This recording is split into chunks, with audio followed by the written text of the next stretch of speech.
Assalamualaikum warahmatullahi wabarakatuh. Kami dari kelompok D kelas 04 atas nama Andi Naila Mahdia, Muhammad Ilham Arif, Muhammad Aidil Abdul Salam, dan Muhammad Agung Akbar Syam akan mempresentasikan materi pencegahan kebakaran.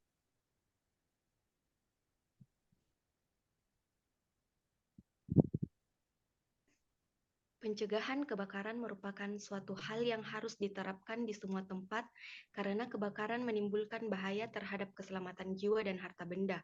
Kebakaran disebabkan oleh banyak faktor, termasuk faktor manusia dan masih banyak yang lainnya.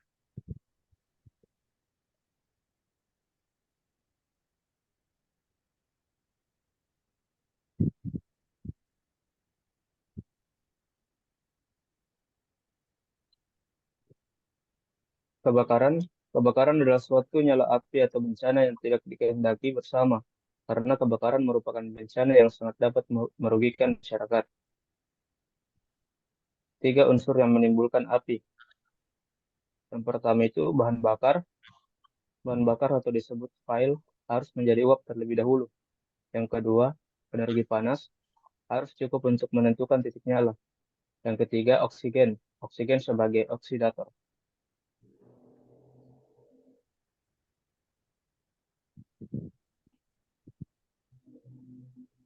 Baik, Kerugian akibat Aidil. kebakaran ada 4, yaitu kerugian materi, seperti nilai aset atau bangunan yang terbakar. Kerugian jiwa, kebakaran dapat menimbulkan korban jiwa. Menurunnya produktivitas, proses produksi akan terganggu bahkan dapat berhenti. Kerugian sosial, kegiatan sosial akan terhambat.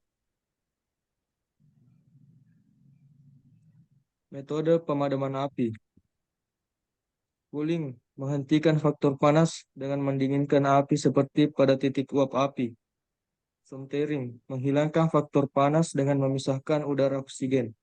Starving, menyingkirkan bahan yang mudah terbakar.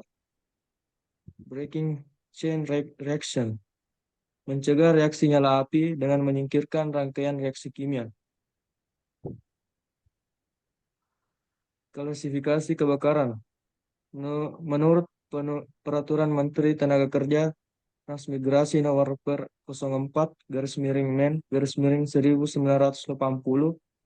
pemasangan dan pemeliharaan alat pemadaman api dapat diklasifikasikan sebagai di samping. Kelas A, jenis bahan padat.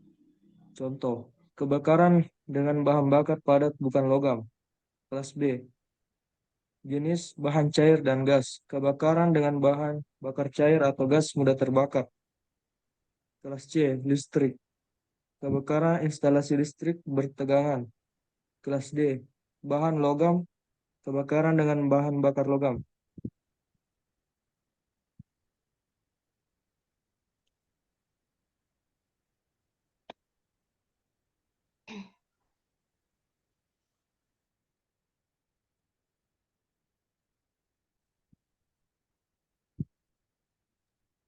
Baik, jenis-jenis pemadam: spar air, apar busa, apar serbu kimia, dan apar karbon oksida. Adapun penjelasannya, apar air untuk memadamkan api yang disebabkan oleh bahan-bahan padat non-logam seperti kertas. Apar busa, jenis ini dapat memadamkan api dari bahan padat non-logam dan bahan cair yang mudah terbakar seperti minyak.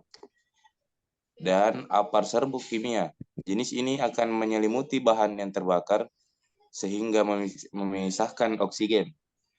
Adapun akar karbon dioksida atau CO2, jenis ini adalah jenis gas yang sifatnya tidak bisa terbakar.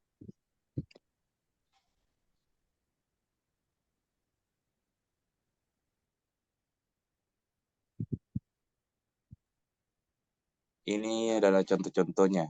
Adapun undang-undang yang dipakai yaitu Undang-Undang Nomor 1 Tahun 1970 dengan perundangan ditetapkan persyaratan keselamatan kerja untuk mencegah, mengurangi, dan memadamkan kebakaran. Adanya kasus kebakaran yang terus meningkat menyebabkan pemerintah mengeluarkan undang-undang dan peraturan pemerintahan yang berkaitan dengan kebakaran.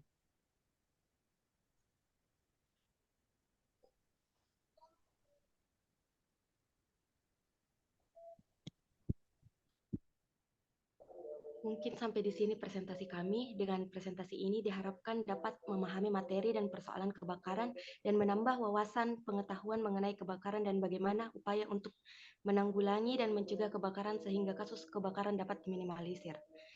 Kurang dan lebihnya mohon dimaafkan. Wassalamualaikum warahmatullahi wabarakatuh.